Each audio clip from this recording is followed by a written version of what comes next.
नमस्कार। यादों के पिटारे से इस श्रृंखला में आज आप अपने दोस्त अनुज गोस्वामी के साथ सुनेंगे उसकी एक भूली बिसरी याद, जरा संभाल के। प्रजातंत्र, लोकतंत्र, राजशाही, डेमोक्रेसी, सुनने में ये शब्द कितने अच्छे लगते हैं। गाहे बगाहे ये एहसास भी कराया जाता है कि हम दुनिया की सबसे बड़ी डेमोक्रेसी में रह रहे हैं। सोने पे सुहागा ये कि संविधान ने बोलने और अभिव्यक्ति यानी कि स्पीच एंड एक्सप्रेशन को हर हिंदुस्तानी के मौलिक अधिकारों में जगह दी है। इसे हर हिंदुस्तानी के लिए बहुत बड़ी सौगात भी कहा जाता है। लेकिन छठी सातवीं जमात के नागरिक शास्त्र यानी कि सिविक्स की किताबों में पढ़ाई गई इस बात को यहाँ क्यों दोहराया जा रहा है? क्या हम लोग इसलिए ही पढ़ते हैं कि जानने समझने के बाद उस पर अमल भी करें?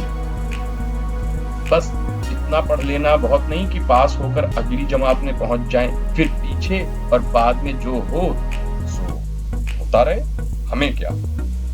कौन इन पचड़ों में पड़े? फिर संविधान में तो जाने क्या क्या लिखा है। वकालत थोड़ी करनी है जो सब कुछ याद रखें। याद रखने वाली बात तो ये है कि कल दफ्तर जाना है। बारिश का जोर आते ही छाते की जगह रेनकोट खरीदना है। बस में ऑफिस जाने के लिए बहुत वक्त लग जाता है। दिवाली पर बोनस मिलाकर किस्तों पर ही सही इस बार मैक्सिमम माइलेज वाली बाइक या स्कूटर लेना ही लेना है। और बच्चे का एडमिशन भी इस बार घर के पास वाले स्कूल में करवाना है। वैन के पैसे तो बचेंगे। अगर बोलने के चक्कर में फंसे तो पता नहीं कहां के चक्कर और कितने चक्कर लगाने पड़े। कई बार तो घर और अकाउंट दोनों को मिलाकर भी इतने पैसे नहीं होते कि आड़े वक्त काम आ जाएं। बहुत कोशिश करने के बाद कुछ समझदार लोग इस सांचे में ढल भी जाते हैं। लेकिन इंसानी फितरत है, कहीं ना कहीं कोई ना कोई चूक हो ही जाती है। कभी कार्टून बनाकर, कभी फेसबुक पर कुछ नागवार लिखकर, तो कभी ड्यूटी बजा फरमाकर भूल हो ही जाती है। हर क्रिया की समान और विपरीत प्रतिक्रिया होती। पढ़ा हुआ याद रखा होता तो ऐसी गलतियां कभी ना होती। चलो, पढ़ा हुआ याद नहीं तो संभल कर तो रह सकते हैं। जुबान, हाथ और दिमाग के बीच सही तालमेल तो रख सकते हैं।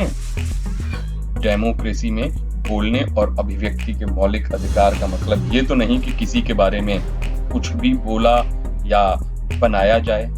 अपने से बड़ों और सहयोग करने वालों का ध्यान रखे बिना भी ड्यूटी पूरी करने में कुछ ना कुछ तो बुद्धि का इस्तेमाल किया जा सकता है।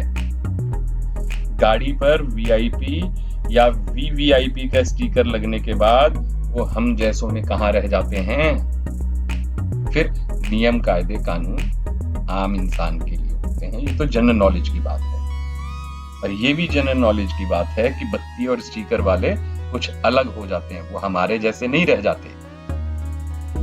ये तो मुझे सोचना है कि मैं अपने सुख के बारे में सोचूं या वो जो कुछ कर रहे हैं उसका गुणगान करूं। और वैसे भी ये गुणगान करने के लिए बहुत सारी सरकारी और गैर सरकारी एजेंसियां हैं और वो अपना काम बखूबी जानती भी हैं। लगता है कि बंदरों को छोड़ अब कछुए से सीख लेनी है। हवा पानी के लिए गर्दन बाहर निकालो और फिर घुस जाओ खोल में। इतिहास से सबक लेना सिखाया गया है हमें। और सबक ये मिलता है कि नियम, कायदे और कानून आवाम पर लागू होते हैं जनाब, हुक्मरानों पर नहीं। ऐसे में सबसे बड़ी दिक्कत उन लोगों के लिए पैदा होती है जो अपने साथ साथ जिनके बीच रहते हैं उनके बारे में भी सोचते हैं।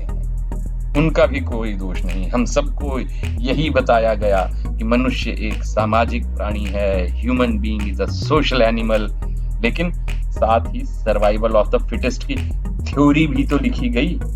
वो क्या करें? वो तो प्रतिकूल परिस्थितियां पैदा करने वालों को अपने फिट होने की झलक भर दिखा रहे हैं। क्या ये सब कुछ 47 से पहले की याद दिलाने के लिए काफी नहीं? या फिर टींगे हाँकने वालों की कथनी और करनी में कभी कोई सामंजस्य भी दिखाई देगा? जब दिखाई देगा तब देगा, और तब तक तो बस यही समझ में आता है कि माहौल कह रहा है जरा संभाल के, क्योंकि वक्त तो सबका आता है। ये थी अनुज गोस्वामी की एक और भूली बिसरी याद, जरा संभाल के। अगली कड़ी तक मुझे इजाजत दीजिए। आप सबसे जल्द मुलाकात होगी, बस थोड़े से इंतजार के बाद। नमस्कार।